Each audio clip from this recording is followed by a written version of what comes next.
Ako, Bicol Party List Representative Saldico, nagbitiw na bilang kongresista, matinding banta sa buhay at umano'y kawalan ng due process. Ilan sa mga dahilan ng kanyang resignation. Posibleng paghahain ng kaso laban kay Congressman Zaldico at ilan pang DPWH officials sa Region 4B kaugnay ng maanumalyang flood control project sa Oriental Mindoro. Inirekomenda ng ICI sa Office of the Ombudsman. No. Our institutions are clearly abused. They are used for personal gain.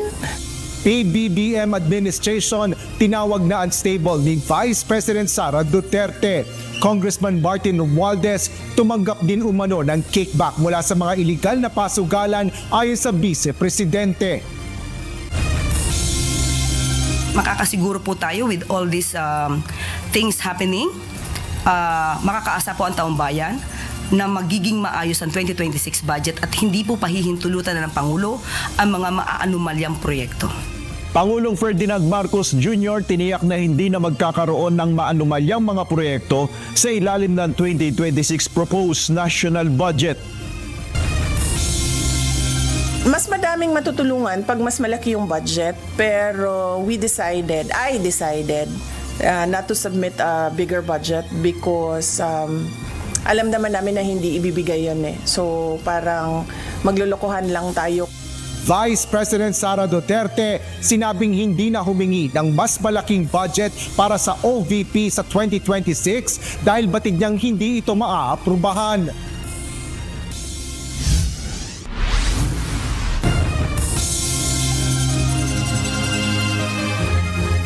Magandang hapon Pilipinas at sa buong mundo. Tayo po ay sabayang napapakinggan sa Radyo La Verdad 1350 ang UNTV Radio. Una sa ating mga balita.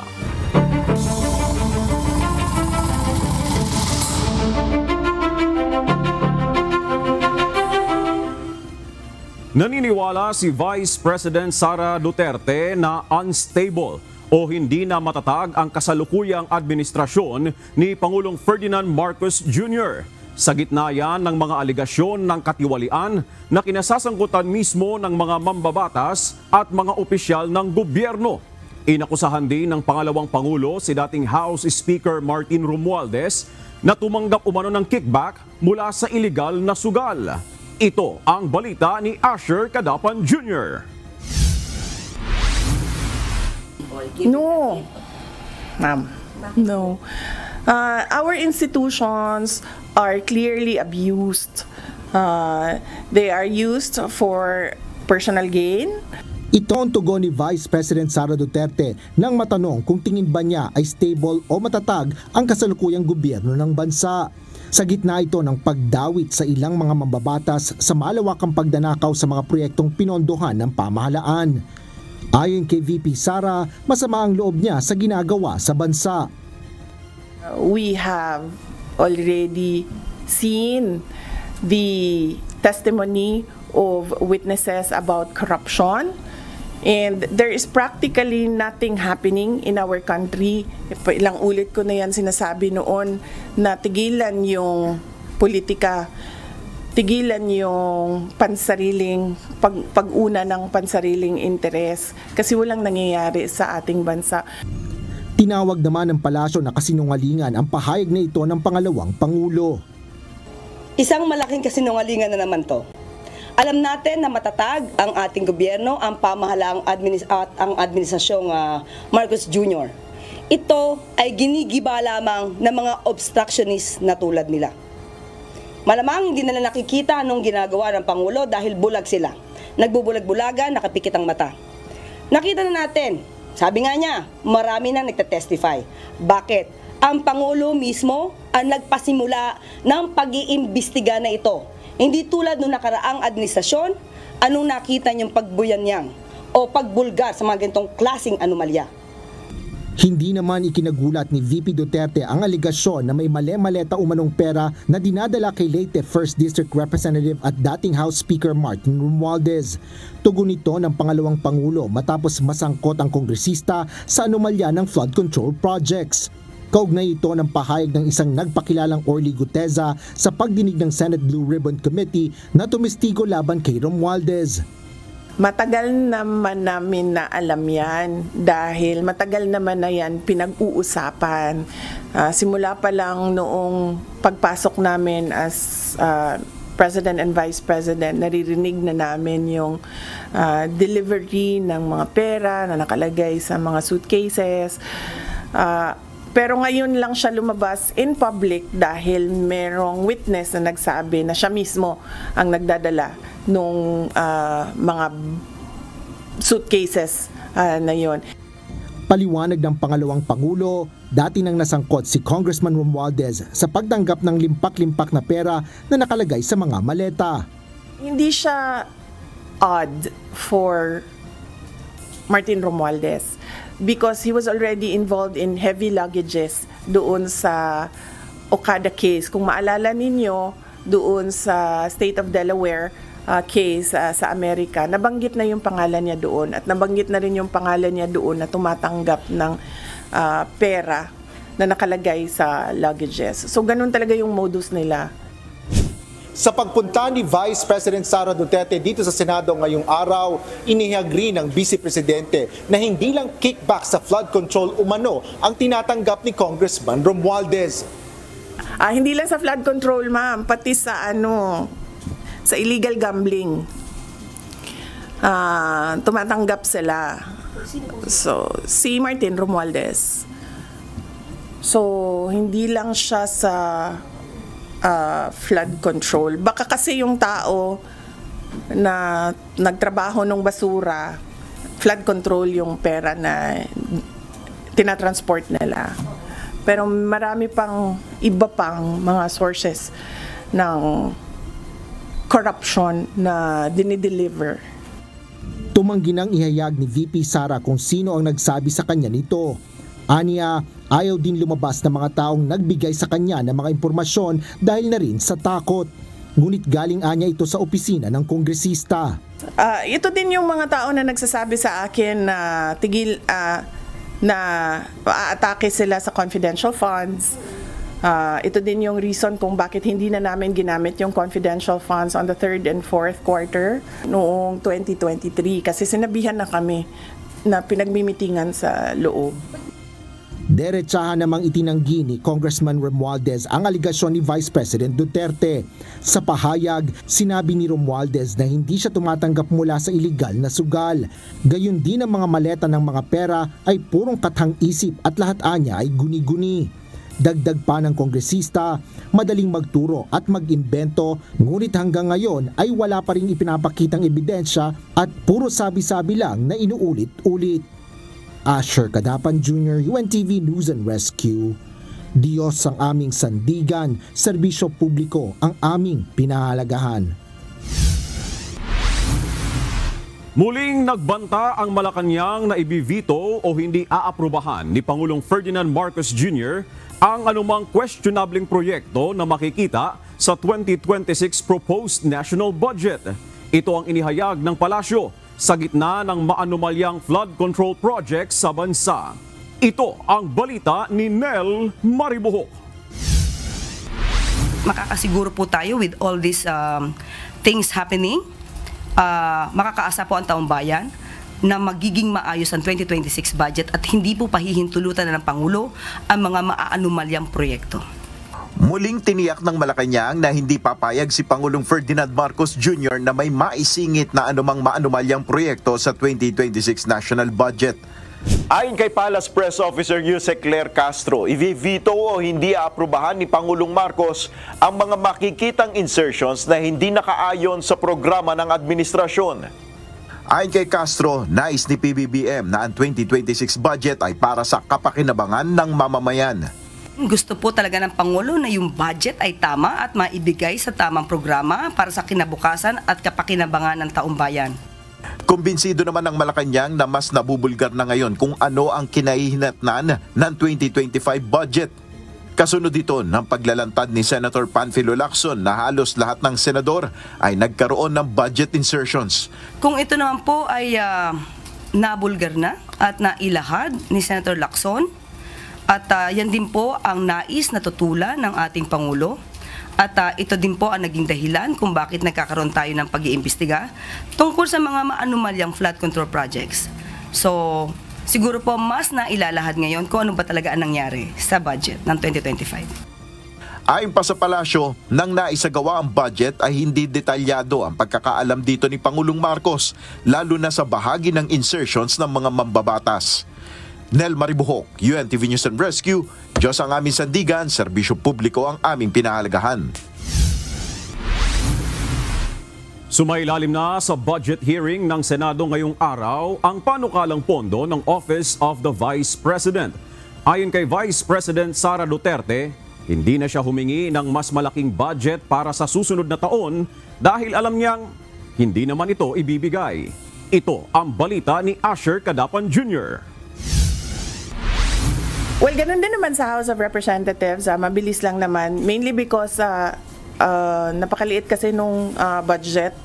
Tapos, ang karamihan doon are for projects na ginagawa na namin noon pa since 2022. So, wala siyang bago na project. Pasado na sa Senate Committee on Finance ang panukalang budget ng Office of the Vice President o OVP. Umaabot ito ng 902.895 million pesos, bagyang mas mataas kumpara sa 733.198 million pesos na naaprobahang pondo ng OVP para sa taong 2025. Ayon kay Vice President Sara Duterte, bunso dito ng pagdami ng mga tauhan sa ilalim ng kanyang opisina.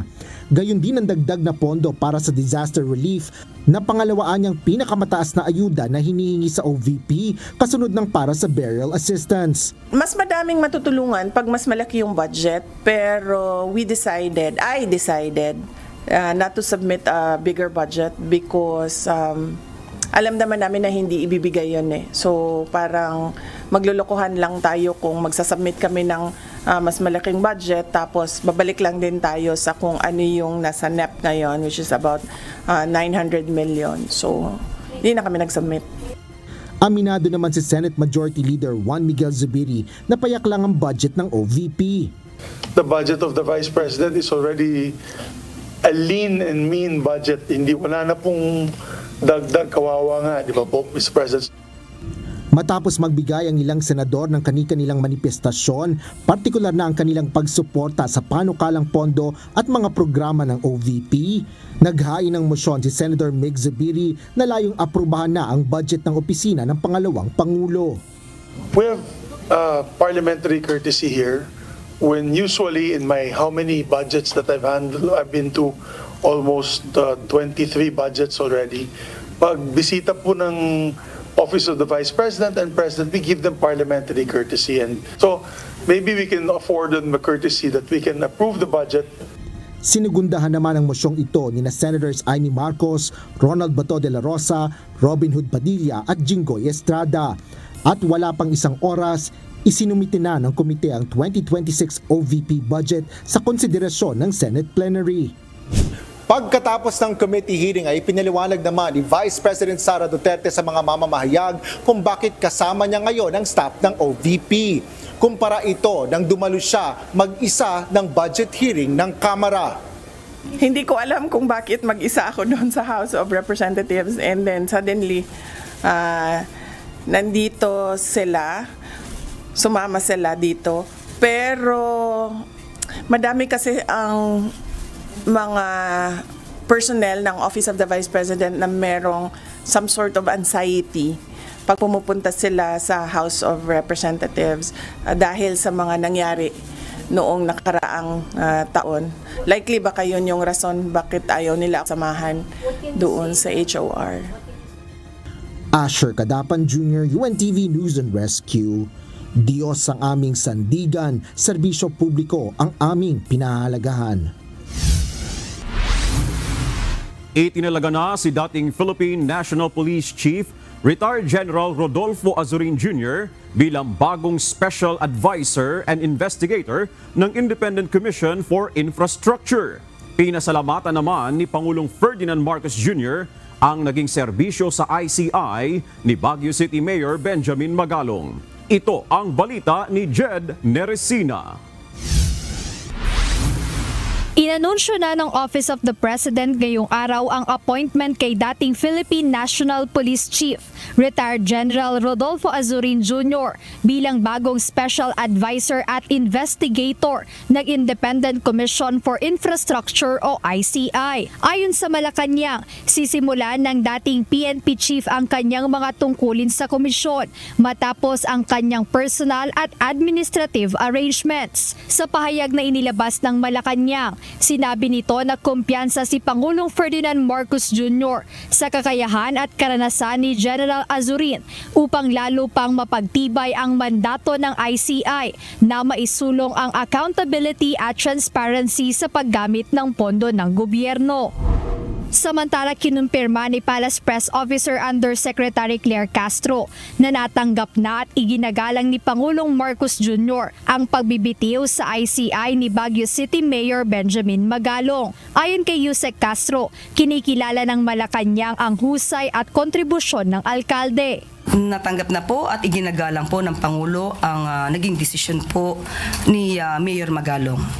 Kinikilala naman po ng ating Pangulo ang kagalingan ni Mayor Magalong. Sa official statement, inamin ni Mayor Magalong na hindi madali ang kanyang naging desisyon, subalit naniniwala siyang ito ay kinakailangan. Aniya pinili niyang umalis upang protektahan ang mismong integridad ng ICI laban sa korupsyon. Bukod dito, itinanggi ni Magalong ang issue ng conflict of interest dahil ayon sa alkalde, ang kanyang panunungkulan bilang mayor ng Baguio at ang kanyang serbisyo sa ICI ay nakabase sa prinsipyo ng pinakamataas na pamantayan ng integridad sa paglilingkod sa bayan. Gayunman, umaasa ang Malacanang na hindi maaapektuhan ng pagbibitiw ni Mayor Magalong ang trabaho ng ICI. Pagtiniyak ni Yusek Castro na kumpleto ang komisyon at naroon ang integridad nito.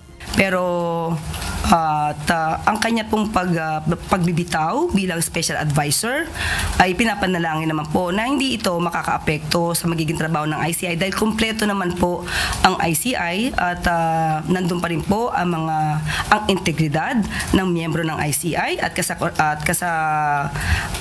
in addition to that, nandiyan na rin po ang executive director.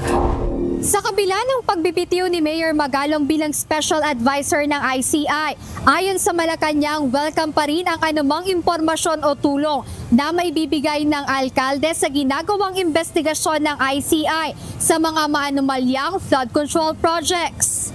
Jed Neresina, UNTV News and Rescue. Diyos ang aming sandigan, serbisyo publiko ang aming pinahahalagahan. Nagpahayag ng pasasalamat si Retired General Rodolfo Azurin Jr. kay Pangulong Ferdinand Marcos Jr. matapos siyang italaga bilang Special Advisor ng Independent Commission for Infrastructure o ICI kapalit ng nagbitiw na si Baguio City Mayor Benjamin Magalong. Binigyang diin ni Azurin na hihintayin muna niya ang malinaw na direktiba at marching orders mula sa Pangulo bago maglabas ng mas detalyadong pahayag. Ipinaabot din niya ang mataas na paggalang kay Mayor Magalong na piniling magbitiw upang mapangalagaan ang kredibilidad ng komisyon. Nanawagan si Azurin ng pagtutulungan upang maisakatuparan ang layunin ng ICI na magdala ng hustisya at ginhawa para sa sambayanang Pilipino. Nagbitiw na bilang kongresista si Ako Bicol Party List Representative Zaldico, ang dating House Appropriations Panel Chairperson.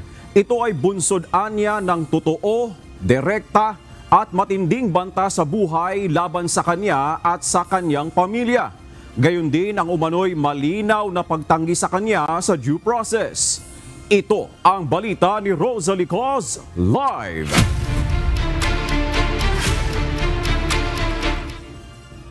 Rosalie, ano ang detalye sa ginawang pagbibitiw sa pwesto ni Congressman Zaldico? Victor, kasabay ng ultimatum ni House Speaker Bogie D. III laban kay Ako Bicol Party List Representative Saldico na binigyan ng hanggang ngayong araw para makabalik ng Pilipinas at harapin ang mga alegasyon laban sa kanya, ay nagbitiw na bilang miyembro ng House of Representatives ang kontrobersyal na kongresista. Sa kanyang Facebook post, inilathala nito ang liham para sa House Leader na may petsang September 29, 2025. Natanggap ito ng tanggapan ng Speaker ngayong araw din alas 2:35 ng hapon. Anya, dahil sa totoo, direkta at matinding banta sa buhay niya at ng kanyang pamilya, gayon din ang malinaw na denial sa kanyang karapatan para sa due process. Kaya napilitan siyang magbitiw sa pwesto bilang kongresista.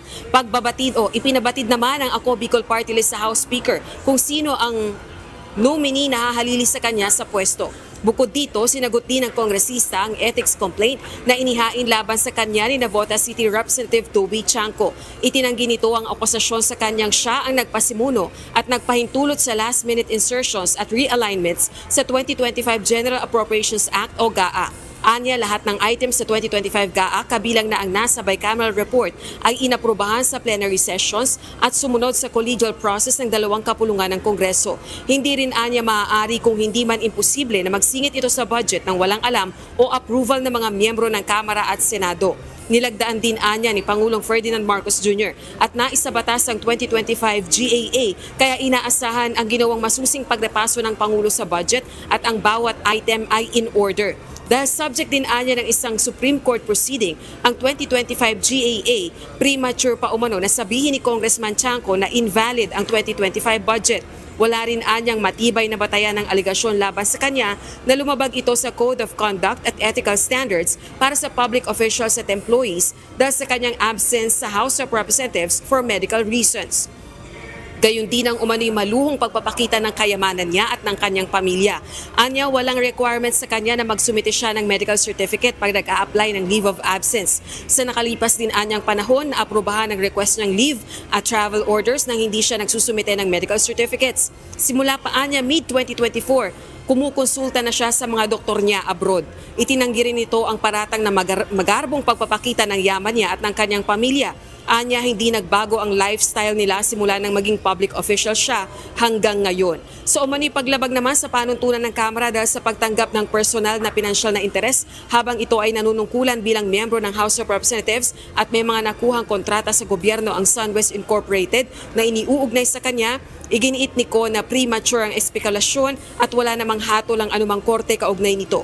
Samantala, nananawagan naman ang isang kapwa kongresista kay Ko na umuwi na ng bansa at harapin ang mga aligasyon laban sa kanya, lalo na't nadadamay ang buong Kamara sa mga aligasyon laban kay Ko. Pakinggan natin ang pahayag ni House Deputy Minority Leader, Akbayan Party List Representative Percy Sandanya. Nananawagan tayo na dapat ay sagutin at harapin ni Congressman Zaldico itong mga akusasyon sa kanya. Kinakailangan niya umuwi at harapin ito sapagkat hindi lamang ito personal na issue niya, ito ay nagiging issue na ng isang buong institusyon. At mahalaga yung kanyang sasabihan para ipaliwanag ano ba talaga ang nangyari at sino ba dapat ang managot at bigyan ng parusa. Kinumpirma naman ng Malacanang na humiling na ang Department of Justice sa Interpol or International Police na maglabas ng Blue Notice kay Ako Bicol Party List Representative Ko. Ayon kay Palace Press Officer Undersecretary Claire Castro, ang Blue Notice ay para lamang mamonitor ang galaw ng mambabatas at hindi para arestuhin ito. Si Congressman Ko ay iniuugnay nga sa anomalya sa flood control projects. Nakausap po natin ang DOJ at sinabi po sa atin na sila po ay nakapag-request na po for Blue Notice. At ihintay na lamang po siguro ang response. Victor, ayon naman kay Navotas City Representative Toby Chanco, yung nag-ain ng ethics complaint laban kay Ko, ay ayaw lang daw harapin ni Congressman Ko yung mga reklamo laban sa kanya, kaya naniniwala siya na ito ang dahilan ng kanyang pagbibitiw sa pwesto. Ngayon, dapat daw kung hindi sasagutin ni Ko yung mga napipintong reklamo laban sa kanya, either ombudsman o sa korte, dapat kanselahin na umano ang passport ni Ko. Balik sa iyo, Victor. Pero Rosalie, mayroon bang naging tugon naman si Ko dito sa mga panawagan kung kailan ba siya uuwi ng Pilipinas, babalik dito sa ating bansa para harapin itong mga reklamo o mga binabanggit against sa kanya?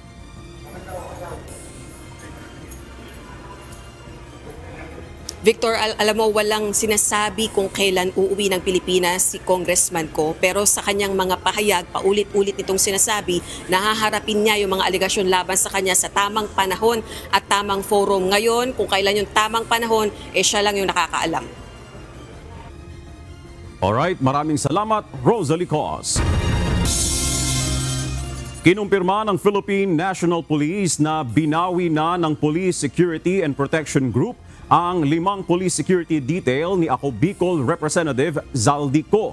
Ito'y sa gitna ng nagpapatuloy na investigasyon sa maanumalyang flood control project ng pamahalaan kung saan idinadawit ang pangalan ng naturang mambabatas. Base sa Standard Operating Procedure, sinabi ni PNP Public Information Office Chief Police Brigadier General Randolph Tuanyo na aalisan ng Police Security Protection Officer ang isang VIP kapag wala ito sa bansa. Kausap ko yung director ng PSPG sapagkat siya ay tinanggal po nila yung kanilang mga Police Security Protections Officer sapagkat ang SOP po rito, kapag ang kanilang VIP ay nasa abroad, nire-recall po nila yung kanilang mga PSP. Specifically po, hindi po alam ng PSPG Director kung nasaan po ang specific na bansa, yung pong nabanggit yun na politiko po. Narito naman ang mga balita sa iba't ibang panig ng mundo. Ihahatid ng ating global correspondent na si Marvy Delfin mula sa Perth, Australia.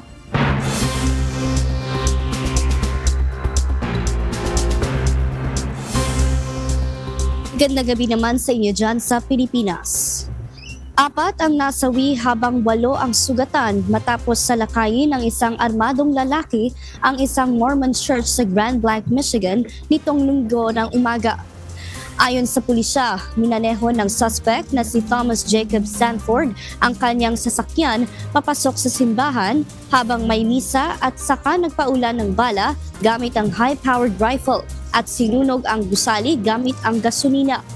Agad rumesponde ang mga pulis at nakipagbarinat kay Sanford sa parking lot kung saan siya napatay 8 minuto matapos ang unang putok.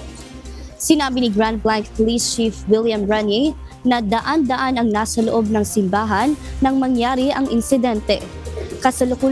Kasalukuyan ng iniimbestigahan ng FBI at mga lokal na otoridad ang motibo ng pamamaril habang nagsasagawa rin ng welfare check at investigasyon sa bahay ng suspect. Mariing kinondena ni US President Donald Trump ang insidente at sinabing ito ay isang targeted attack. Nagsampa na ng kaso ang estado ng Oregon laban sa administrasyon ni US President Donald Trump kaugnay ng plano nitong magpadala ng 200 National Guard sa Portland. Giit ng mga opisyal ng Oregon, labag ito sa batas at banta sa kapayapaan ng kanilang komunidad. Ito ang balita ni Ann Gonzalez. As of 2 o'clock today, we have a lawsuit filed in Portland in the United States District Court to protect Oregon and its values less than 6 hours from the moment we received notice. Mismo si Oregon Attorney General Dan Rayfield ang nag-anunsyo na agad silang nagsampa ng lawsuit laban sa administrasyon ni US President Donald Trump. Ito ay matapos silang makatanggap ng memo mula kay Defense Secretary Pete Hegseth kung saan inuutusan nito ang 200 sundalo para magbantay sa mga pasilidad ng gobyerno sa Portland sa loob ng 60 araw. Sa social media, sinabi ni Trump na inutusan niya si Hegseth na gamitin ang lahat ng kinakailangang puwersa laban sa war-ravaged Portland at pag-atake sa ICE facilities ng grupong Antifa at iba pang domestic terrorist groups. Mariin namang pinabulaanan ni Oregon Governor Tina Kotek ang pahayag ni Trump. Contrary to President Trump's latest social media posts, Portland is not war-ravaged.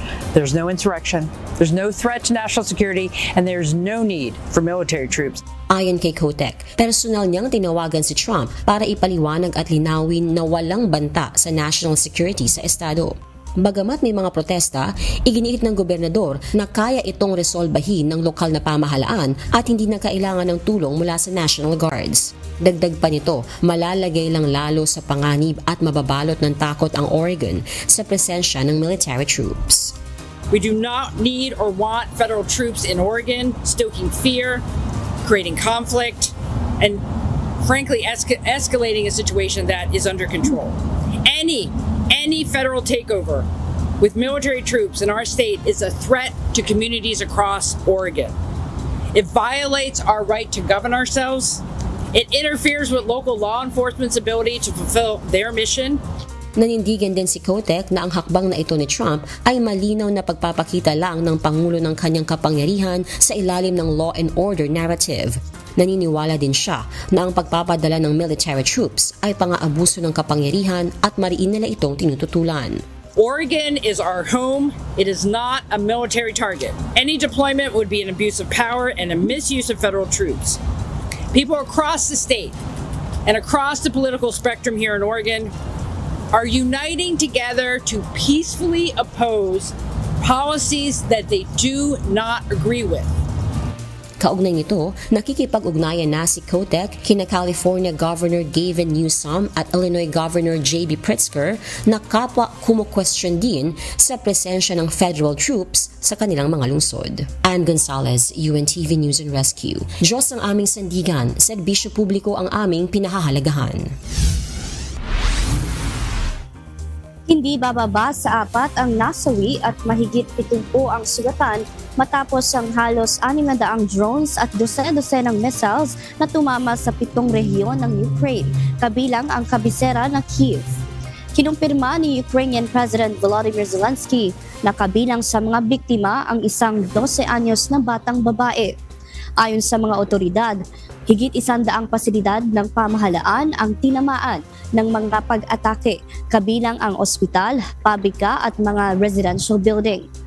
Nagbabala si Zelensky na gaganti ang Ukraine at umaasa siya ng mas matinding aksyon mula sa Europa at Estados Unidos laban sa Moscow. Formal nang sinimula ng South Korea ngayong Lunes ang visa-free entry program para sa mga tourist group mula China na inaasahang magpapasigla sa ekonomiya at magpapabuti ng ugnayan ng dalawang bansa.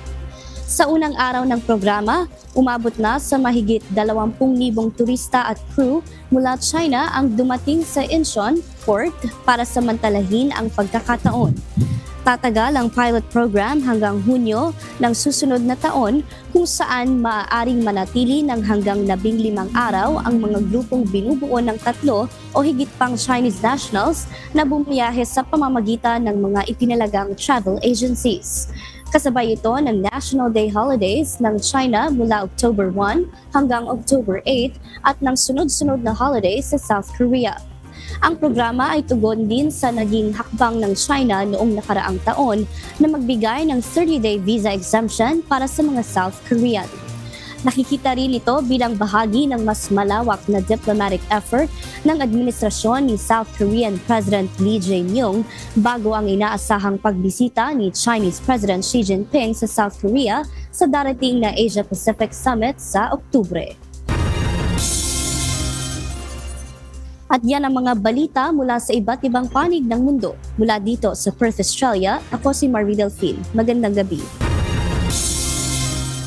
Naniniwala si Vice President Sara Duterte na hindi maganda ang motibo ng ginawang pagbisita kay dating Pangulong Rodrigo Duterte ng ilang tauhan ng gobyerno ng Pilipinas. Depensa naman ng Department of Foreign Affairs o DFA, ang welfare check na kanilang ginawa ay propesyonal, walang panghihimasok at isinagawang may paggalang. Ito ang balita ni Jed Neresina. The confirmation of the reports that I got a copy of, enough na yon para sa akin na sabihin na hindi maganda yung kanilang motibo sa pagpunta doon. Walang koordinasyon ang ginawang welfare check ng Philippine Embassy kay dating Pangulong Rodrigo Duterte sa International Criminal Court o ICC ayon kay Vice President Sara Duterte. Ayon sa pangalawang Pangulo, walang nakarating na impormasyon sa kanilang pamilya, maging sa defense team ng dating Pangulo, kaugnay ng naging pagbisita ng mga tauhan ng gobyerno ng Pilipinas sa dating Pangulo. Nalaman na lang aniya ito ni VP Duterte sa report mula sa Office of the President. Paliwanag ng Vice Presidente, wala namang welfare check simula nang dumating si FPRRD sa The Hague, the Netherlands. Nangyari lang aniya ito matapos mag-file ang kampo ng dating Pangulo ng indefinite adjournment ng pagdinig nito sa ICC. Unang-una, sinabi ko nga, hindi sila nagpasabi na pupunta sila doon. At nangyari lang yon noong nangyari lang itong welfare check na ito noong merong filing ng indefinite adjournment. At makikita mo sa report, nag-a-assess sila ng kalusugan.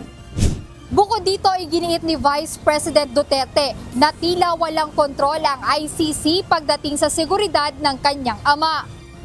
It's very alarming. That is why I released a statement stating that clearly the ICC do not have full control of the safety and security of the former president, because I believe, and the way I see it, he needs 24-hour caregiver, bedside care. So, yan din yung sinasabi ko sa kanila. Keeping him in without a trial date, without a date for confirmation of charges, is just plain cruelty ba? Ayon pa kay VP Sara, mismong ang kanyang ama ang nagbigay ng kumpirmasyon na hindi lang isang beses nangyari ang insidenteng siya ay natumba o natagpo ang unconscious o nawalan ng malay sa kanyang kwarto. Samantala, binigyang linaw ni Palace Press Officer Undersecretary Claire Castro na ang welfare check na ginawa ng mga tauhan ng gobyerno ng Pilipinas ay bahagi na ng trabaho ng Department of Foreign Affairs. Sabi po rin naman ng DFA ay yan na po ay routine. Kapag ka po ang isang Filipino ay in distress at kinakailangan ng tulong, especially pag patungkol po sa kanyang health condition, talaga pong pinupuntahan ng MWO or ng ating mga consular officials para po malaman kung anong kinahihinatnan o kalagayan ng ating mga kababayan. Bukod dito, pinabulaanan din ng DFA ang mga sinabi ni VP Duterte at sinabing ang welfare check ay profesional, hindi panghihimasok at isinagawang may paggalang ng mga career consular officials ng embahada at hindi ng mga umano'y agents ng gobyerno. Jedne Resina, UNTV News and Rescue. Diyos ang aming sandigan, serbisyo publiko ang aming pinahahalagahan. Nakahandang makipag-ugnayan sa International Criminal Police Organization o Interpol ang National Bureau of Investigation upang hulihin si dating Philippine Charity Sweepstakes Office General Manager Royina Garma hinggil sa kaso ng pagpatay kay Wesley Barayuga. Ayon sa NBI, may impormasyon sila na matapos bumalik sa Pilipinas ay lumipad ulit si Garma patungo naman ng Malaysia. Ito ang balita ni Benedict Samson. Last September 6, dumating si Garma dito after having deported by the United States. Sinalubong siya pero hindi namin ma-hold dahil wala naman siyang warrant. Warrant from Congress, warrant from Senate at saka warrant dito sa Pilipinas. Matapos bumalik sa bansa noong September 6, 2025, agad ding lumabas ng Pilipinas patungong Malaysia si dating Philippine Charity Sweepstakes Office General Manager Royina Garma na isinasangkot sa pagpatay kay dating PCSO Board Secretary Wesley Barayuga. The next day, September 7, lumipad naman siya. Aalis siya papuntang Malaysia. Apparently, magmi-meet sila doon ng taga-ICC. Magbibigay siya ng statement, ganon. Mula nun, hindi na namin siya nakakausap. Kanina, inilabas na ng Mandaluyong Regional Trial Court Branch 279 ang arrest order laban kay Garma at 4 na iba pa na kinabibilangan ni na dating NAPOLCOM Commissioner Edelberto Leonardo, ang nag-awol na polis na si Police Staff Sergeant Jeremy Kausapin alias Tox, Police Lieutenant Colonel Santi Mendoza at ang dismissed police officer na si Enriquez Mariano. Ito ay may kaugnayan sa kasong murder at frustrated murder sa pamamaril kay Wesley Barayuga at sa driver nito sa Mandaluyong City noong July 30, 2020. Nauna nang humarap sa pagdidig ng House of Representatives si Police Lieutenant Colonel Santi Mendoza, kaugnay sa umano'y extrajudicial killings sa nakaraang administrasyon. kung saan sinabi ni Mendoza na inutusan siya para paslangin si Barayuga. Sa naturang pagdinig, pinangalanan din ng opisyal kung sino-sino ang nag-utos sa kanya. Ayon kay NBI Director Jaime Santiago, dahil sa kautusan ng korte, nakahanda silang makipag-ugnayan sa Interpol upang maaresto si Garma na lumabas na ng Pilipinas. Dahil sa nasa labas siya ng bansa, we will now coordinate with Interpol para maaresto siya doon at ma-turn over uli dito sa atin para dito siya mako-custody. Dagdag pa ng NBI, kapag nahuli na si Garma sa ibang bansa, ay maaaring doon lang pupunta ang mga otoridad para ibalik ito ng Pilipinas. We will write letter sa ating Interpol counterpart there. Pagka nakuha nila, itatawag lang sa atin na ito, susurrender na namin sa inyo, salubungin nyo sa airport or kunin nyo dito, whatever. So, ngayon meron na kaming holding sa kanya. May warrant of arrest na siya. Benedict Samson, UNTV News and Rescue. Diyos ang aming sandigan, serbisyo publiko ang aming pinahahalagahan. Hindi bubuo ng tracker team ang Philippine National Police para hanapin sina dating Philippine Charity Sweepstakes Office o PCSO General Manager Royina Garma at 4 na iba pa. Ayon kay PNP Public Information Office Chief Police Brigadier General Randolph Tuanyo, mayroon namang task force manhunt ang PNP para maghanap sa mga ito. Dagdag ni Tuanyo, nakafocus ang task force sa lahat ng individual na nagtatago sa batas. September 13 nang ilabas ng korte ang warrant of arrest sa kasong murder at frustrated murder laban kay Garma at 4 na iba pa na sina Edelberto de la Cruz Leonardo, Jeremy Zapata Kausapin alias Tox, Lieutenant Colonel Santi Fuentes Mendoza at Nelson Enriquez Mariano. Ito'y may kaugnayan sa pamamaril kay dating PCSO Board Secretary Wesley Barayuga at sa driver nito sa Mandaluyong noong July 2020. Isa po ang marching orders ng ating PNP. Sabi niya po, justice for all, meaning ang kautusan niya po sa CIDG at sa lahat ng miyembro ng Philippine National Police, implement all warrant of arrest regardless of the case. Meaning hindi po tayo magkikreate ng tracker group o special group sapagkat nananatili na meron tayong task group manhunt. Ito yung kasalukuyang parte ng anti-criminality po ng ating PNP na si General Nartates as part ng Enhanced Managing Police Operations.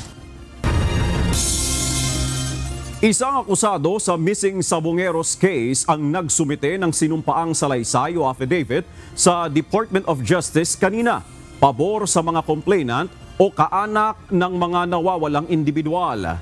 Binigyan naman ng sapat na panahon ang ilan pang akusado para pag-aralan ang mga ebidensya bago magsumite ng kontrasalaysay. Ito ang balita ni Dante Amento. I cannot say whether they will attend in the next scheduled hearing, but I required, or the panel required, that all respondents must subscribe their counter affidavit before the panel of prosecutors. Walang dumating sa mga respondent o inirereklamo sa ikalawang preliminary investigation o pagdinig sa mga reklamo kaugnay ng mga nawawalang sabongero. Ayon sa Department of Justice Panel of Prosecutors, naghain lang ang akusadong si Gleer Cudilla ng sinumpaang salaysay bilang testigo pabor sa mga kaanak ng mga nawawalang individual. Si Cudilla ay kasama sa kinasuhan sa Manila Regional Trial Court dahil sa pagkawala ng ilang sabongerong taga Rizal. Hindi na nagbigay ng detalye ang panel sa nilalaman ng affidavit ni Cudilla dahil magiging bahagi ito ng kanilang desisyon. Complainant, so they would be a witness and responded at the same time, like Patidongan, di ba? Nagsubmit din siya ng affidavit niya, although he is a respondent in this case. Nagsumite rin ng ilan pang dokumento at 5 USB ang Philippine National Police Criminal Investigation and Detection Group o PNP-CIDG na kasama sa ebidensya ng prosekusyon. I will not anymore disclose what are the contents of the USB because that would be part of the resolution of the case of this preliminary investigation. Samantala, inilipat na sa November 3 ang susunod na pagdinig mula sa orihinal nitong schedule sa October 13. Ito ay para bigyan ng panahon ang kampo ng mga inirereklamo tulad ni Atong Ang na pag-aralan ang ebidensya bago magsumite ng counter affidavit o kontrasalaysay.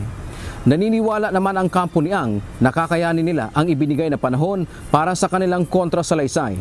Para naman po mapagbigyan kami ng panahon, mapag-aralan ninyo ng maigi, maikonsulta namin sa mga kliyente namin, bago yung mga kliyente namin ay makapag-submit ng counter affidavit po nila sa November 3. Sa ilalim ng rules, kapag hindi makapagsusumite ng counter affidavit ay ipalalagay ng panel of prosecutors na wini-waive ang kanilang karapatan na sumagot. Dante Amento, UNTV, News and Rescue. Diyos ang aming sandigan, serbisyo publiko ang aming pinahahalagahan. Inirekomenda ngayong araw ng Independent Commission for Infrastructure sa Office of the Ombudsman na busisiin kung may paglabag sa halos 300 milyong pisong flood control project na nadiskubre sa Oriental Mindoro. Base sa mga dokumento, isa sa mga posibleng kasuhan ay si Congressman Zaldi Co at ilan pang personalidad. Ito ang balita ni Jed Neresina. Ang Independent Commission for Infrastructure ay kakasubmit lang po ng kanilang interim report and recommendation sa Office of the Ombudsman. Ito po ay tungkol sa 289.5 million flood control project sa Nauhan, Oriental Mindoro. Inaasahang kakasuhan ng Office of the Ombudsman si Ako Bicol Party List Representative Zaldi Co batay sa interim report ng Independent Commission for Infrastructure o ICI ngayong araw. Kasama sa report ang mga rekomendasyon ng komisyon at inaasahang sasampahan ng kaso ang ilang personalidad, partikular sa natuklasang irregularidad sa isang flood control project sa Oriental Mindoro na aabot sa 290 million pesos ang halaga. Direktang pinangalanan sa report si Ako Bicol Party List Representative Co. Sasabihin ko lang po kung sino po ang mga taong potentially responsible based on this on the evidence and evidence reviewed by the commission.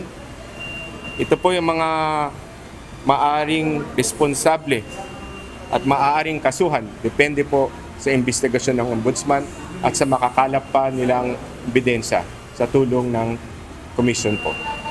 Number 1, Elizalde Zaldi Co, incumbent member of the House of Representatives, former chair of the House Committee on Appropriations.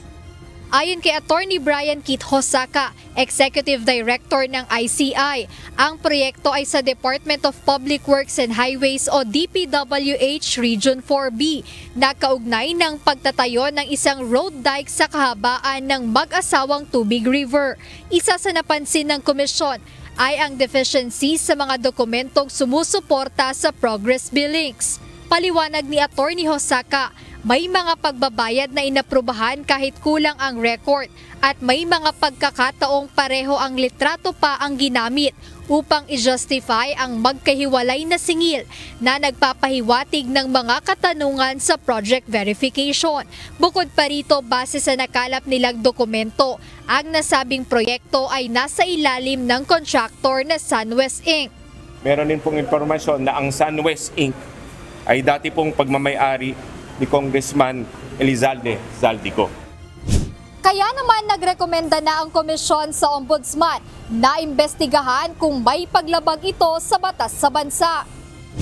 Dahil po dito ay nagrekomenda po ang ICI sa Ombudsman na ipagpatuloy po nila ang kanilang investigasyon tungkol dito po sa proyektong to upang posible pong magsampaan ng kaso paglabag sa Anti-Graft and Corrupt Practices Act, sa procurement law po, sa violation ng revised penal code, specifically sa provision ng malversation and falsification. And of course, isa po dito ay yung paglabag sa Code of Conduct of Public Officers and Employees. Bukod dito, tiniyak ng ICI na magsusumite sila ng mga karagdagang ebidensya bilang suporta sa mga kasong isasampa laban sa mga sangkot sa nasabing anomalya. Paliwanag ni Attorney Hosaka, sinisiguro nilang malakas ang hawak nilang mga ebidensya at hindi lang aasa sa iisang testimonya o affidavit upang mapalakas ang kaso at hindi basta madidismiss. Kaugnay nito, maaaring sa mga susunod na araw ay ipapatawag din nila ang dating chairperson ng House Committee on Appropriations na si Representative Ko.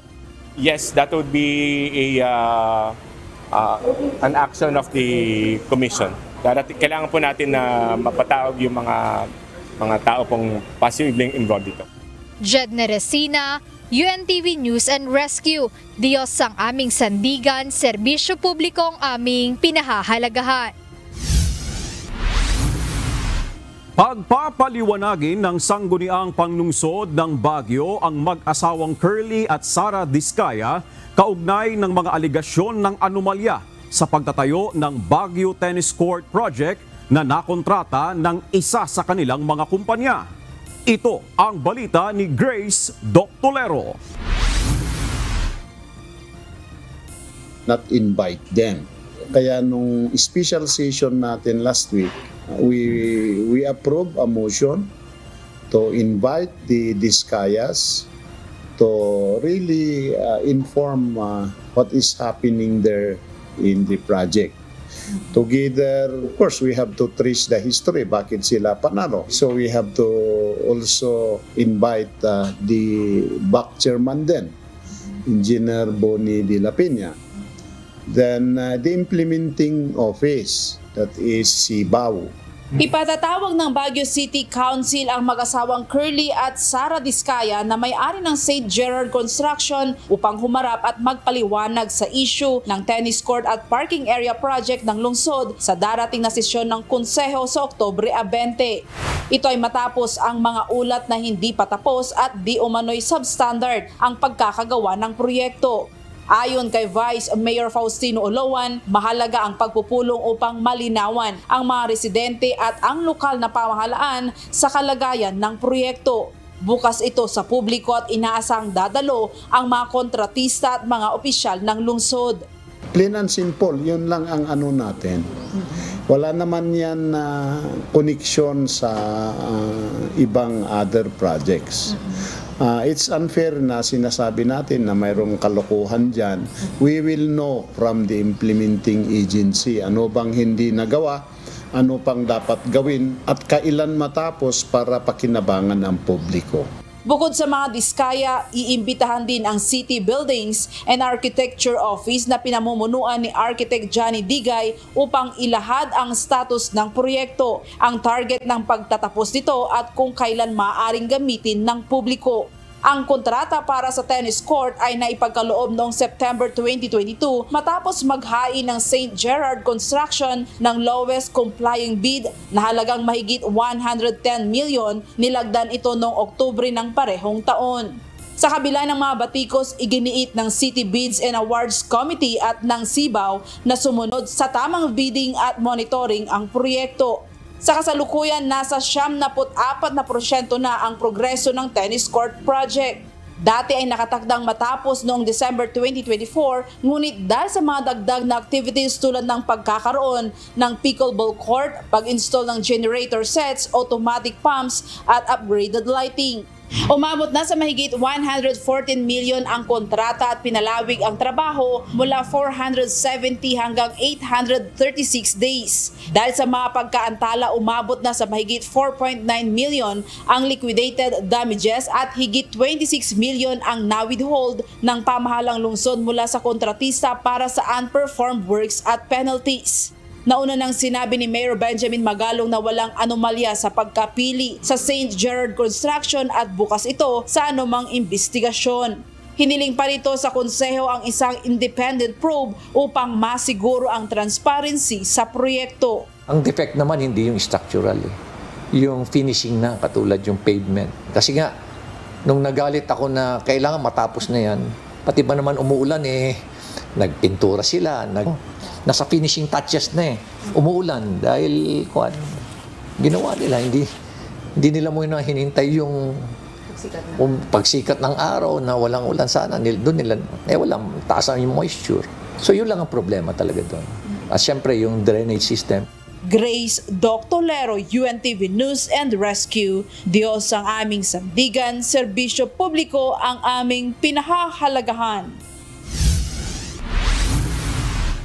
Sinita ng isang senador ang umano'y mabagal na aksyon para sa mga individual na hindi agad nabibigyan ng mga ayuda. Kaugnay nito, panukala sa Senado na parusahan ang mga opisyal ng gobyerno na pinupolitika ang pagtulong sa kapwa. Ito ang balita ni Evan Alvarez. Marami pong tinatamaan ngayon bagyo. Saan po siya kakain kung 3 days pa po maaksyonan ng gobyerno? Kung aakyat pa sa national level, ang problema mo sa barangay, dapat doon pa lamang po, pag nagreklamo si Aling Maria, si Mang Juan sa barangay, dapat bukas may aksyon na po, mabigyan na rin siya ng ayuda. Higit kumukulang 20 bagyo ang dumadaan sa bansa taon-taon.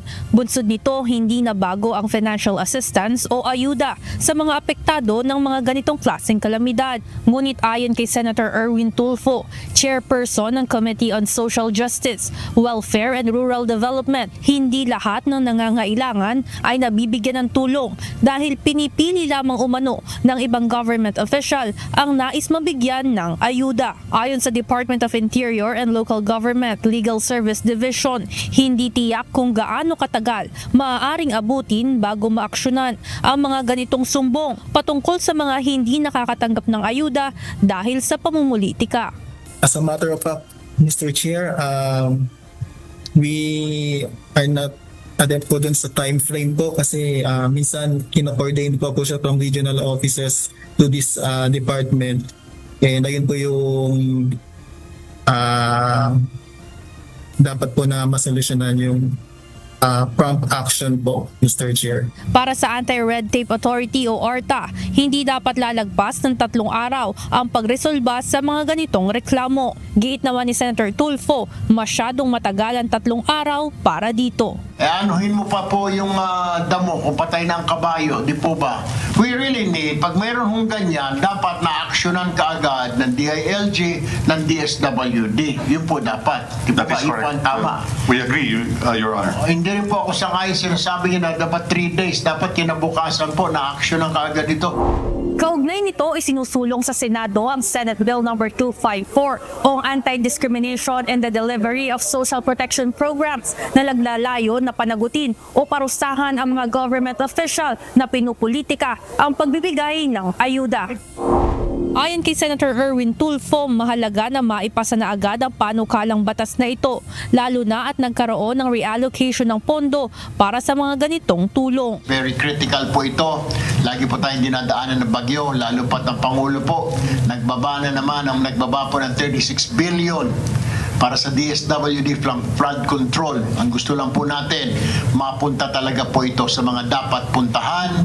Wala pong kickback, wala rin pong pipiliin.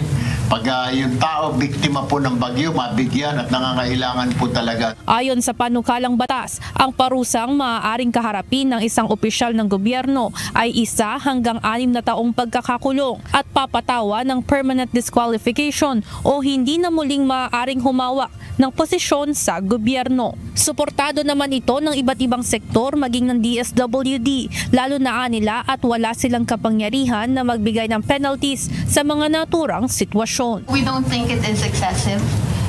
The penalties are reasonable if based on investigations, may ginawa sila dun sa mga assistance na dapat po sa mga beneficiaries natin na inalot nila or binawasan po nila. So this is not excessive. This is enough. Bunsod nito, inaasahang magsasagawa ang komite ng Technical Working Group hearing sa lalong madaling panahon upang madaliin ang pagpapasa ng naturang panukalang batas. Evan Alvarez, UNTV News and Rescue. Diyos ang aming sandigan, serbisyo publiko ang aming pinakahalagahan. Bagamat bumaba ang bilang ng kaso ng cybercrime sa bansa ngayong taon kumpara noong 2024, nagpaalala pa rin ang Philippine National Police Anti-Cybercrime Group sa mga naglipanang manloloko online. Lalo na't maging ang litrato ng direktor ng ACG ay ginagamit na rin ng mga ito sa panloloko. Ito ang balita ni Lea Ilagan. We are warning anyone who is using our name, our unit, to scam any individual online na matatagpuan namin kayo. Malaki ang ibinaba ng kaso ng cybercrime sa bansa ngayong taon kumpara noong nakaraang 2024. Base sa tala ng Philippine National Police Anti-Cybercrime Group o ACG, nasa 29.62% ang ibinaba ng core cybercrimes. Mula September 1 hanggang 25, 2025, nasa 278 lamang ang sunanay tala kumpara sa 395 noong September 1 to 25, 2024. Maging ang cyber-related offense ay bumaba din ng 37.07% o 383 lamang nitong September 1 hanggang 25, 2025 kumpara sa 607 noong kaparehong buwan ng nakaraang taon. Yung core cybercrime, ito yung illegal access, illegal interception, computer-related forgery, fraud, identity theft, and content-related cases. As to the cyber-related offenses, these are the traditional crimes na ginagamitan ng ICT. So these are in violation of the different Republic Act and the revised Penal Code in connection with Section 6 of Republic Act 10175 or the Cybercrime Prevention Act of 2012. Ayon kay ACG Director Police Brigadier General Bernard Jang, mayroon na rin silang 24 na conviction sa mga naisampang kaso. Sa kabila nito, nagbabala pa rin ang PNP-ACG sa publiko laban sa mga naglipa ng scammer online, lalo na't maging ang ACG aniya at ang kanyang litrato ay ginagamit na rin sa panluloko. Ito yung mga nag-ihikayat din doon sa mga naloko online na magpunta sa kanila or tumawag sa kanila para matulungan. But of course, they are doing this for a fee. Okay. Si Anti-Cybercrime Group po ay hindi nag-iimbestiga para magpabayad. So walang bayad po pagka yung ating mga kababayan ay lumapit sa aming mga tanggapan. Sa katunayan, isang biktima aniya ang nag-report sa kanya na nagbigay ng 10,000 piso sa mga nagpanggap na taga-ACG. Sa ngayon, 3 online pages ang natukoy ng ACG na nagsasagawa ng panluloko. Ayon kay Brigadier General Yang, mahaharap ang mga ito sa mga kaso. This is more on swindling, estafa online, so in relation to Section 6 of Republic Act 10175. Paalala ng PNP-ACG sa publiko, huwag basta magtitiwala sa mga nakikita online upang hindi mabiktima ng mga manluloko. Payo ng mga otoridad, huwag basta mag-click ng mga link, huwag iwanan ang mga devices na unattended o unlock sa mga public places, huwag baliwalain ang mga red flags at huwag maniwala sa mga offer na too good to be true. Palapit na po yung December at tayo ay patuloy na nagpapaalala sa ating mga kababayan na wag lang po tayo basta-basta maniniwala sa mga anumang text messages, email sent to us, and mga tawag. Dahil malamang po, pag hindi natin kakilala, yung tumatawag sa atin, humingi ng pera, humingi ng mga personal information, credit card information, malamang po, yan ay isang scam. Leia Ilagan, UNTV, News and Rescue. Diyos ang aming sandigan, serbisyo publiko ang aming pinahahalagahan. Posibleng palawigin pa ng pamahalaan hanggang sa katapusan ng taon ang ipinatutupad na import ban sa bigas. Ayon kay Agriculture Secretary Francisco Chu Laurel Jr., sa naging pag-uusap nila ng Pangulo, inaprubahan na ang mga hakbang ng ahensya upang tugunan ang patuloy na pagbaba ng presyo ng palay. Ito ang balita ni Mia Alonzo. I met with the President last week, last Friday, and napagdesisyon na i-extend ng minimum of 30 days yung ating import ban. At it is possible na hanggang end of the year pa yan, depending sa sitwasyon. Yun na nga ang problema kasi bumagsak na naman ang presyo ng palay. Posibleng umabot pa hanggang katapusan ng taon ang ipinatutupad na importation ban sa bigas. Ito ang anunsyo ni Agriculture Secretary Francisco Chu Laurel Jr. Bunsod na rin ang pagbagsak ng presyo ng palay sa gitna ng harvest season na apektado rin ng masamang panahon. Nagkaroon tayo ng import ban, tumaas na siya ng 14. Sa Zamboanga nga, galing na ako doon, nasa 17 pesos doon.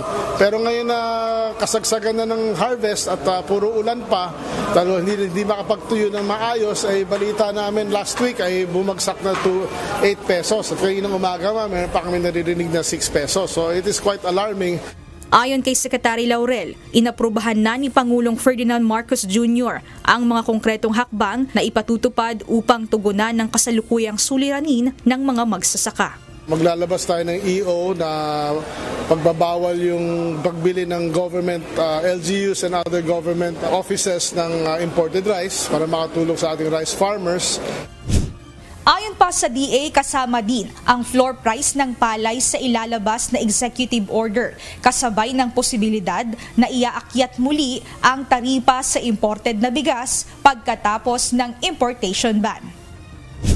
Humingi rin ng DA at approve na in principle na ating presidente na mag-i-issue siya ng EO for emergency procurement ng palay at emergency procurement for additional lease at renta ng warehouses para makabili tayo ng mas marami pang palay sa ating mga farmers sa mga depressed price areas. Aminado ang ahensya na nakikita nila ang pagkalugi ng mga magsasaka sa kasalukuyang sitwasyon na ito.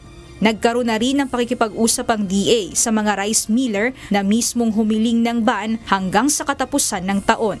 Dahil naman sa naging epekto ng nagdaang bagyo, nag-anunsyo ang Department of Agriculture ng price freeze sa mga lugar na matinding naapektuhan ng bagyong Opong. Sisimula na rin bukas ng ahensya ang pagbebenta ng bigas sa halagang 20 pesos kada kilo. Natatagal ng isang buwan para sa mga consumer na naapektuhan, lalo na sa lalawigan ng Masbate. Mia Alonso, UNTV TV News and Rescue. Diyos ang aming sandigan, serbisyo publiko ang aming pinahahalagahan.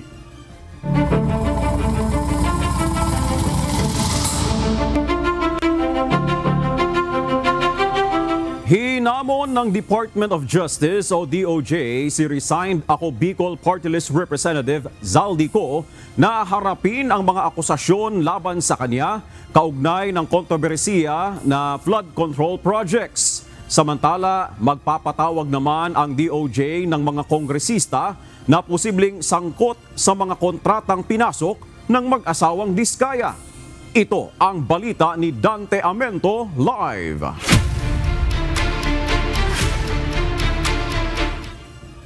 Dante, ano na ang nakikita ng DOJ na kahihinatnan ng pagbibitiw ni Congressman Zaldico bilang mambabatas?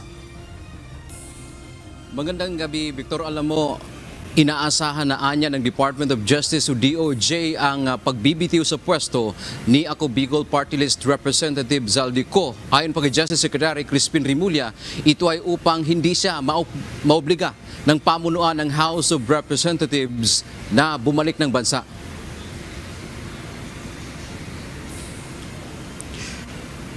Dagdag pa ni Rimulya, hindi na rin sila umaasa na magsusumite ito ng counter affidavit o sagot sa mga reklamo laban sa kanya.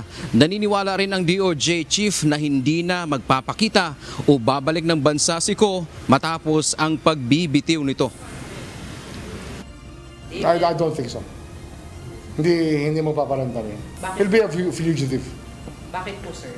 Wala. Hindi ba ganyan talaga pag may problema ang tao, lumayas? May problema. Sa ngayon, hihintay na lang umano nila na magkaroon ng warrant of arrest laban kay Ko para makagalaw sila sa pamamagitan ng Interpol. Oras na maaresto, maaari na itong pabalikin ng bansa. Sa ngayon ay patuloy ang hakbang ng gobyerno para matunton o malaman ang kinaroonan ni Ko na batay sa pinakahuling impormasyon ay nagtungo ito ng Spain. Nilinaw din ni Rimulya na hindi makakaapekto sa investigasyon ang kanyang resignation bilang kongresista. Hindi makaka-affect yun. If you're a fugitive from justice, then you are. Interpol will be there to help us. Hamon ni Remulla kay Ko harapin ang mga paratang laban sa kanya sa halip na magtatago. Well, we have to face the music. Diba? Harapin mo yung charges, and if you say that you are innocent, then due process is always here. Samantala, inihayag din ng DOJ na magpapatawag sila ng ilang kongresista sa pamamagitan ng National Bureau of Investigation o NBI para magpaliwanag. Partikular na rito ang mga itinuro o maaaring sangkot sa kontrata na pinasok ng mag-asawang Curly at Sara Diskaya.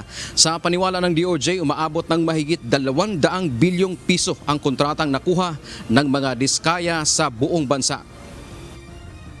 Let the NBI invite them. If they do not show up, then we will have the NBI subpoena them. May subpoena powers din naman niya. Kasi sila active active investigation to of charges in sworn statements. Inaasahan din na kasama sa kakausapin ang mga mambabatas tulad ni na Senators Joel Villanueva, Jingo Estrada, na pinangalanan ng mga dating DPWH officials na nakinabang umano sa flood control projects. Victor, kanina ay dumating nga dito sa Department of Justice ang mag-asawang Curly at Sara Diskaya at nagpaliwanag umano ito doon sa kanilang naging gesture. Partikular itong si Sara Diskaya kung saan makikita na nag-heart sign gesture pa ito. Ang paliwanag umano ni Sara Diskaya, ito ay bahagi ng kanyang campaign gesture. At doon naman sa issue ng dahil ngayon mababakante na ang pwesto ni Zaldico sa party list na Ako Bicol, ayon sa Commission on Elections, inaasahan na ipoproklama nila yung number 3 na papalit kay Ko, pero kailangan pa nila ng formal na sulat mula sa pamunuan ng House of Representatives bago nila mapoproklama kung sino yung number 3 nominee na papalit kay Ko. Yung mga ating update mula dito sa DOJ. Balik sa iyo, Victor. Maraming salamat, Dante Amento. Idiniin ni Senator Francis Cheese Escudero si Leyte 1st District Representative Martin Romualdez sa mga umano'y anomalya sa gobyerno. Bukod dito, ginamit din umano ni dating House Speaker ang impeachment complaint laban kay Vice President Sara Duterte para maglabas ng pondo. Sinagot naman ni Romualdez ang mga buwelta ni Escudero. Ito ang balita ni Asher Cadapan Jr. live. Asher, ano ang naging basihan ni Senator Escudero para idiin si Romualdez sa mga anomalya? Victor, tanong ni Senador Francis Cheese Escudero, kapani-paniwala ba niya na walang kausap na congressman ang tatlong dating opisyal ng Department of Public Works and Highways o DPWH, gayong ang mga kongresista ang may hawak ng kani-kanilang mga distrito. Tinutukoy nito ng senador ang mga inihayag ni na dating DPWH Undersecretary Roberto Bernardo at mga district engineers na sina Henry Alcantara at si Bryce Hernandez na puro senador anya ang mga pinangalanan na klarong-klaro na isang script. Ayon kay Senador Escudero, bistado na ang script ni Leyte 1st District Representative Martin Romualdez na pag-away-awayin at pagwatak-watakin ang nasa gobyerno pati ang publiko upang iligtas ang kanyang sarili. Bakit tila sa Kamara, dito mismo sa Senado at sa ilang media ay hindi pa din nila kayang sambitin ang pangalan niya? Pues sasabihin ko, Martin Romualdez. Minsan ang binanggit ng mga Diskaya ito mismo dito sa Senado ang kanyang pangalan, pero agad itong pinabawi nung humarap sila sa Kamara. Binanggit ni Master Sergeant Gutesa ang kanyang pangalan, pero ultimo notaryo natunto nila at pinabawi nila ang pagnotaryo. Buti na lang, huli na't nasabi na niya ang pangalan ni Martin Romualdez na pinanumpan dito mismo sa ating Blue Ribbon Committee. Binigyan din ni Senador Cheese ang pahayag ni Master Sergeant Orly Guteza, ang tumayong testigo sa Senate Blue Ribbon Committee na isinangkot ang pangalan ni Romualdez. Hindi ba't si Sergeant Guteza lamang ang bukod tanging testigo na walang kinalaman, hindi sangkot sa flood control issue, walang hininging immunity, deal o proteksyon kapalit ng kanyang pagtestigo? Siya ang kauna-unahang nagtestigo na personal na naghatid ng pera sa bahay mismo ni Martin Romualdez. Ang salaysay niya, Ginoong Pangulo, ay kumpirmasyon ng matagal nang isinisiwalat ni Congressman Chanco at Mayor Magalong kung sino ang ulo sa paglilimas sa kaban ng bayan na ating naririnig na rin. Samantala, bukod sa flood control project scandal, pinuna ni Escudero ang tila nagkataong pagdiin sa mga nakaupong senador na bumoto kontra sa depektibong impeachment kay Vice President Sara Duterte. Nais ko din pong kumpirmahin ang sinabi ni Congressman Toby Chanco na ang pag-file ng impeachment complaint laban kay Vice President Sara Duterte ginamit na paraan ni Speaker Romualdez para mag-release ng pondo nila na naka-FLR or for late release bago mag-eleksyon. Maski na alam po niya na hindi po ito kayang talakayin ng Senado hanggang sa Hunyo pa mula nung simula. Ulitin ko, ginamit ni Martin Romualdez ang FLR at ang pangalan ng Pangulong Marcos upang itulak ang kanilang unconstitutional na impeachment complaint. Sabi nila, pumirma kayo dahil kung hindi lalabas ang pondo nyo na naka-FLR bago mag-eleksyon. Sinagot naman ni Congressman Romualdez ang pahayag ni Senador Escudero. Ayon sa kongresista, hindi pagsisiwalat ang ginawa ng senador kundi isang DDS script na ang ibig sabihin sa karaniwang termino ay die-hard Duterte supporters. Ito anya ay naulit lang na mga akusasyon na matagal nang nakikita sa mga troll page at social media posts na walang bago at wala ring katotohanan. Sa halip na sagutin ang mga seryosong tanong, pinili umano ni Escudero na lumihis at hindi itinanggi ang mga aligasyon sa kanya. Imbis na magpaliwanag ay nanisi siya at hindi ipinaliwanag ang papel nito sa flood control kickbacks. Victor, kumpiyansa naman si Senador Cheese Escudero na maipagtatanggol nito ang sarili sa mga ibinabato sa kanya. Ngunit umaapila ito sa kapwa niya senador na ipagtanggol ang institusyon. Kanina ay nakapanayam din natin si Senador JV Ejercito at sinabi nito na bakit puro senador ang pinagpipiestahan gayong ang nagsimula ng modus na ito, anya ay sina ako Bicol Party List Representative Elizalde Co at mga kasama niya. Huwag anyang mawala ang focus kung sino ang tunay na salarin. Yan ang latest dito sa Senado. Balik sa iyo, Victor. Maraming salamat, Asher Cadapan Jr.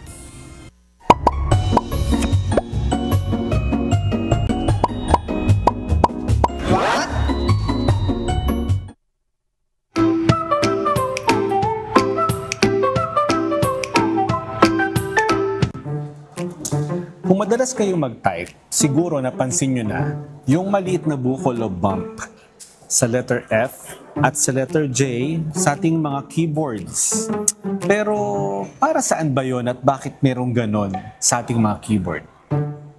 Hindi ito design lang. Ito ang home keys ng keyboard. Kapag nakapatong ang index finger mo sa F at J, automatic alam na ng kamay mo kung nasaan ang ibang letters kahit hindi ka tumitingin. Kaya tinatawag itong home row. Dito nakapark ang mga daliri. Kaya mas mabilis, mas accurate at hindi mo kailangan tumitig sa keyboard buong araw. Alam mo ba, nagsimula pa to sa typewriters noong 1900s. Idinagdag ang bumps para masanay ang mga typists sa tamang pwesto ng daliri. At hanggang ngayon, dala pa rin sa modern keyboards. Kaya pala may bumps sa F at J. Hindi siya arte lang, kundi smart design para gawing madali at mabilis ang pagtatype. Ngayon alam nyo na, minsan, ang maliliit na detalye ay merong malaking pakinabang. Sana may natutuhan kayo at laging tatandaan, mapalad po ang tao na nakakasumpo ng karunungan at ang tao na nagtatamo ng kaunawaan.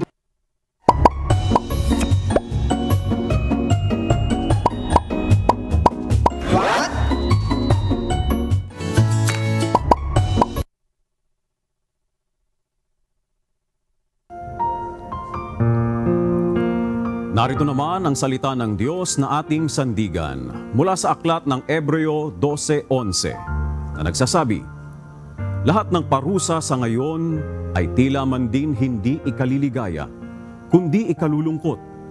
Gayunmay pagkatapos ay namumunga ng bungang mapayapa ng katwiran sa mga nagsipagsanay sa pamamagitan nito.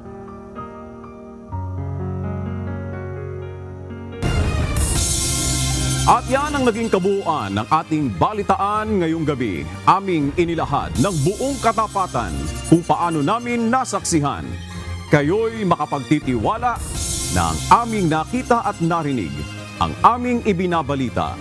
At dito sa UNTV, Diyos ang aming sandigan, serbisyo publiko ang aming pinahahalagahan. Magandang gabi.